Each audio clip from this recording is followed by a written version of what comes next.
رسول اللہ صلی اللہ تعالی علیہ وسلم نے فرمایا، جس نے جمعہ کے دن غسل کیا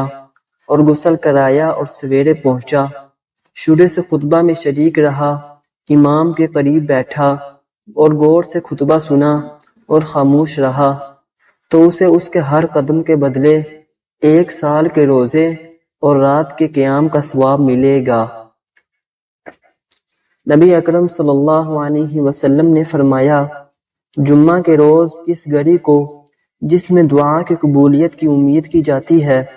عصر سے لے کر سورج ڈوبنے تک کے درمیان تلاش کرو۔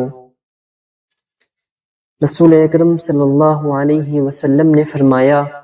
زمانہ جلدی جلدی گزرے گا اور دین کا علم دنیا میں کم ہو جائے گا اور دلوں میں بخیلی سما جائے گی اور لڑائی بڑھ جائے گی۔ صحابہ رضی اللہ تعالی عنہم نے عرض کیا،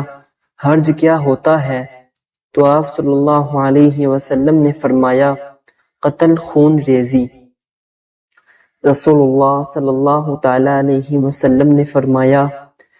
کہ حضرت جبرائیل علیہ السلام مجھے اس طرح بار بار پڑوسی کے حق میں وصیت کرتے رہے کہ مجھے خیال گزرا کہ شاید پڑوسی کو وراثت میں شریک نہ کر دیں۔ رسول اللہ صلی اللہ علیہ وسلم نے فرمایا کہ اپنے گھروں میں بھی کچھ نمازیں پڑھا کرو اور انہیں بالکل قبریں نہ بنا لو کہ جہاں نماز ہی نہ پڑھی جاتی ہو۔ نبی اکرم صلی اللہ علیہ وسلم نے حضرت بلال رضی اللہ تعالی عنہ سے فجر کے وقت پوچھا، بلال، مجھے اپنا سب سے زیادہ امید والا نیک کام بتاؤ جسے تم نے اسلام لانے کے بعد کیا ہے، کیونکہ میں نے جنت میں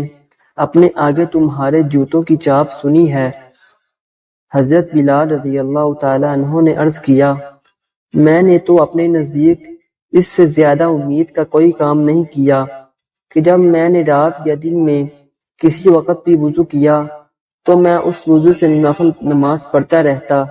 جتنی میری تقدیر لکھی گئی تھی۔ رسول اللہ صلی اللہ علیہ وسلم نے فرمایا کہ ہمارا پروردگار بلند برکت والا ہے، ہر رات کو اس وقت آسمان دنیا پر آتا ہے جب رات کا آخری تہائی حصہ رہ جاتا ہے۔ وہ کہتا ہے، کوئی مجھ سے دعا کرنے والا ہے کہ میں اس کی دعا قبول کروں، کوئی مجھ سے مانگنے والا ہے کہ میں اسے دوں،